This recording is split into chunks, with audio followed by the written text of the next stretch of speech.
Hi everyone, जय हिंद।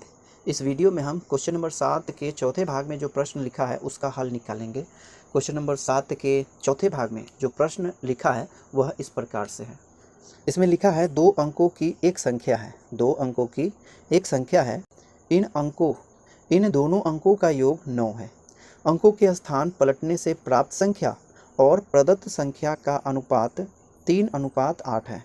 यानी अंकों के स्थान पलटने से प्राप्त संख्या और प्रदत्त संख्या का अनुपात 3:8 है। तो प्रदत्त संख्या क्या है? तो यहाँ भी 2 अंकों की संख्या के बारे में बात हो रही है। यहाँ भी हम इकाई का अंक और दहाई का अंक कंसीडर करेंगे, ठीक। और आगे बढ़ेंगे इस प्रकार से। मान लेंगे इकाई का अंक और दहाई का अंक, ठीक। लिखेंगे माना इकाई का अंक।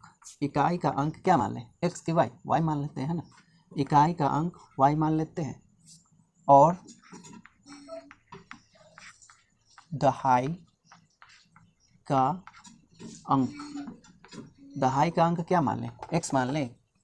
एक वाई तो मान लिए ना, तो दहाई का अंक हम एक्स भी मान सकते हैं, टी भी मान सकते हैं, ए भी मान सकते हैं, बी भी कुछ भी मान सकते हैं, है ना। तो सिंपल सा है, एक्स मान लेते हैं, तो एक्स हो गया, ठीक। तो इकाई का अंक हो गया वाई और दहाई का अंक हो गया एक्स।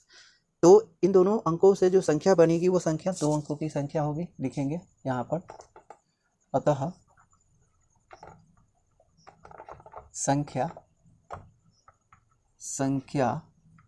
क्या हो जाएगी? 10x और प्लस वाई, ठीक। तो ये हो गई 2 अंकों की संख्या। अब जो प्रश्न में कहा जा रहा है उसे फॉलो करते हुए आगे बढ़ते हैं। लिखेंगे प्रश्न से।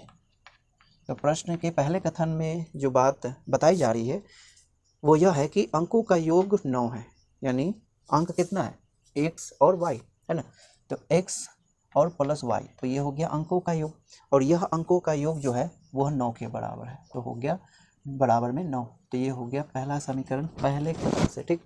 तो पहले कथन से x प्लस वाई बराबर में 9 एक समीकरण प्राप्त होता है। दूसरे कथन के द्वारा कहा जा रहा है कि अंकों के पलटने से प्राप्त संख्या। तो लिखते हैं पहले, अब अंकों के स्थान पलटने से प्राप्त संख्या, ठीक ना। तो अंकों का जब स्थान पलट जाएगा तो संख्या क्या होगा? इधर लिख लेते हैं। तो अंकों का जब स्थान पलट जाएगा तो संख्या भी बदल जाएगी, है ना। पहली संख्या कितनी है? 10x plus Y. अब अंकों के स्थान बदलेंगे, यानी x की जगह y और y की जगह x। तो संख्या क्या हो जाएगी? 10y और प्लस में x हो गया, ठीक। तो ये हो गए अंकों के स्थान बदलने से प्राप्त संख्या, ठीक। लिखेंगे फिर क्या कहा जा रहा है कि अंकों के स्थान पलटने से प्राप्त जो संख्या है वह, तो ये हो गया 10y और प्लस x। और मूल संख्या यानी प्रदत्त संख्या ये। तो अंकों के स्थान पलटने से प्राप्त संख्या ये और प्रदत्त संख्या ये, इन दोनों का अनुपात निकालते हैं, ठीक ना। तो कह रहा है ना अनुपात, तो लिखेंगे 10x और प्लस में y। तो ये हो गया अंकों के स्थान पलटने से प्राप्त संख्या और प्रदत्त संख्या का अनुपात। और यह अनुपात कितना है? यह अनुपात है 3/8, यानी 3:8 है, ठीक ना। ध्यान रहे इस बात का, चूँकि 3:8, इसे हम ऐसे भी लिख सकते हैं 3/8, ठीक ना। तो इस प्रकार से हमें दूसरे कथन का व्यंजक प्राप्त होता है। अब यहाँ देख रहे हैं ये और ये है। अब इधर भी इतना बटे यानी 3/8 है, तो हम क्रॉस मल्टीप्लाई कर देंगे और इसे मॉडिफाई करेंगे। तो लिखेंगे कितना? 8 गुने इतना, तो 8 गुने 10y और प्लस में x बराबर 3 गुने 3 है ना, ये रहा। तो 10x प्लस y कितना, ठीक ना। तो इसे और मॉडिफाई करें तो कितना हो जाएगा? गुना करेंगे ब्रैकेट के अंदर, ये भी और ये भी है। तो 8 से 10 में गुना करें तो 80 हो जाएगा, 80 y हो जाएगा, y है उसके साथ में गुणांक में। फिर 8 से एक x में गुना करेंगे तो 8x बराबर 3 से इन दोनों में गुना करना है पहले 10x में, तो 30x हो जाएगा। और y में गुना करेंगे तो 3y हो जाएगा, है ना।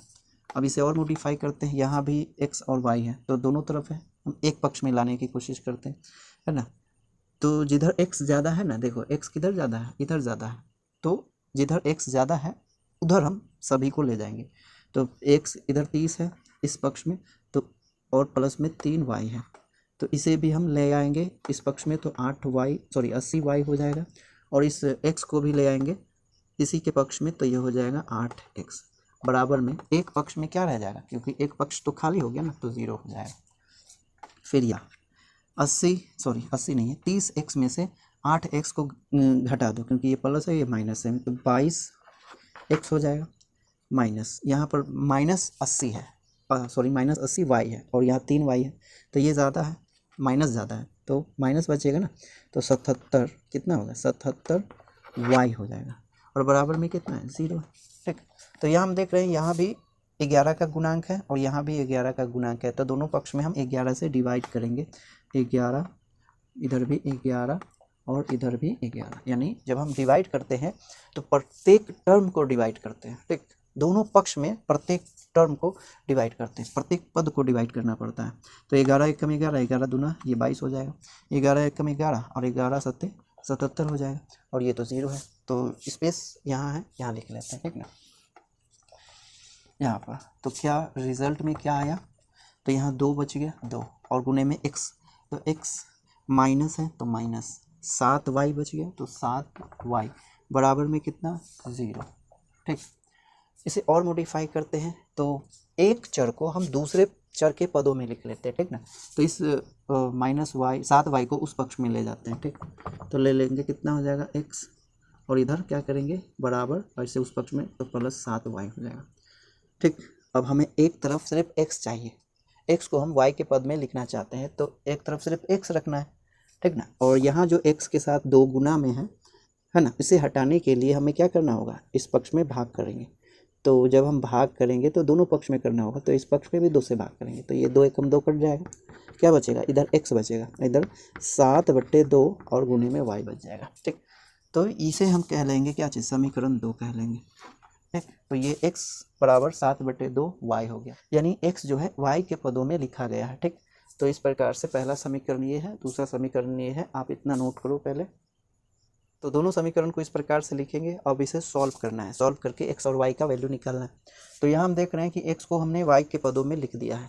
ठीक ना, तो इसे सॉल्व करने के लिए हम कौन सा मेथड अपनाएंगे, सब्स्टिट्यूशन मेथड, यानी प्रतिस्थापन विधि। प्रतिस्थापन विधि में क्या किया जाता है कि एक समीकरण के एक चर को दूसरे समीकरण के दूसरे चर से रिप्लेस करना पड़ता है, जिससे क्या होता है कि समीकरण में जो 2 चर होते हैं ना, वो समान चर हो जाते हैं। ठीक, तो यहाँ पर पहले समीकरण में जो x है उसे रिप्लेस कर देंगे, यानी सब्स्टिट्यूट कर देंगे, विस्थापित कर देंगे इतना से, कितना से, ये देखो इतना से रिप्लेस कर देंगे। ठीक ना, तो ये प्रतिस्थापन विधि से हम इसे सॉल्व करेंगे। लिखेंगे समीकरण कितना, 2 में नहीं, 1 में, 1 में x बराबर 7/2 रखने पर, रखने का मतलब हो गया विस्थापित करना। ठीक ना, रखने पर, तो समीकरण 1 में इस x का वैल्यू रखना है, तो समीकरण 1 ये रहा इतना। अब इस x को इतना से रिप्लेस करेंगे, इतना से, यानी इस x को हटा के इतना लिखेंगे, दूसरी जगह लिखेंगे, या 7/2 y प्लस में y बराबर में कितना हो गया, 9। तो ये भिन्न हो गया ना, तो इसका हर 2 है, तो इस हर से इस y में भी गुना करेंगे और इस 9 में भी गुना कर देंगे, तो हो गया यहाँ पर 7y। ठीक ना, तो 7y हो जाएगा, और इसे इसमें गुना करेंगे तो 2y हो जाएगा, इसे इसमें गुना कर देंगे, यानी इसे उधर ले जाएंगे, 9 गुने 2, तो कितना रह गया, 7y और प्लस 2y, तो कुल मिला करके 9y हो गया, और बराबर में 9 गुने 2 है, तो 9 एकम 9, 9 दूना 18 हो जाएगा, तो 9 से 9 कैंसिल हो जाएगा। रिजल्ट में क्या आना है, रिजल्ट में हमें प्राप्त होना है कितना, या रिजल्ट में हमें प्राप्त होगा इधर y, और इस पक्ष में बचेगा कितना, 2, तो लिखेंगे 2, तो ये हो गया y का वैल्यू, तो y बराबर कितना मिल गया, 2। अब x का वैल्यू चाहिए ना, तो इस y के वैल्यू को हम दोनों में से किसी भी समीकरण में रख सकते हैं ताकि हमें x मिल जाए। तो यहाँ हम देख रहे हैं x बराबर में इतना है, तो सिंपल है, इसीलिए दूसरे समीकरण में रखेंगे। ठीक, लिखेंगे समीकरण, अब लिखेंगे अब समीकरण 2 में कितना y बराबर कितना रखेंगे, y बराबर रखेंगे 2, है ना, इसीलिए रखने पर इस तरीके से, ठीक ना। तो दूसरा समीकरण कितना है, ये है कितना, x बराबर 7/2 और गुणे में है y, तो लिख देते हैं गुणे में y, और इस y को रिप्लेस करना है कितना से, 2 से, तो यहाँ पर 7 का 7 बट्टे में 2 का 2 गुणे में y की जगह पर 2 तो 2, तो यहाँ ऊपर भी 2 और नीचे भी 2 कैंसिल होकर के बचेगा कितना, सिर्फ 7। इसीलिए x का वैल्यू हमें कितना प्राप्त होता है, 7, ठीक। तो x का वैल्यू हो गया 7। अब हमें क्या चाहिए, संख्या, तो लिखेंगे चूंकि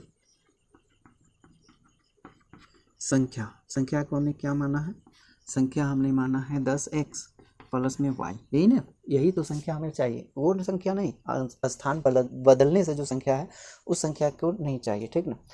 तो प्रदत्त संख्या यही है 10x प्लस y, तो यही लिखेंगे। यहाँ पर x की जगह पर कितना रखना है, x को रिप्लेस करना है 7 से, तो गुणे में है इसलिए गुणे में 7, प्लस में है y और y को रिप्लेस करना है 2 से, तो लिखेंगे 2, कुल मिलाकर के 72 हो जाएगा। देखो 70 और 2 72, कुल मिलाकर के 72 लिखेंगे। अतः संख्या कितना हो गया, सॉरी ये 70 नहीं 72 है, लिखेंगे 72, ठीक। तो ये है आंसर क्वेश्चन नंबर 7 के चौथे भाग का, ठीक।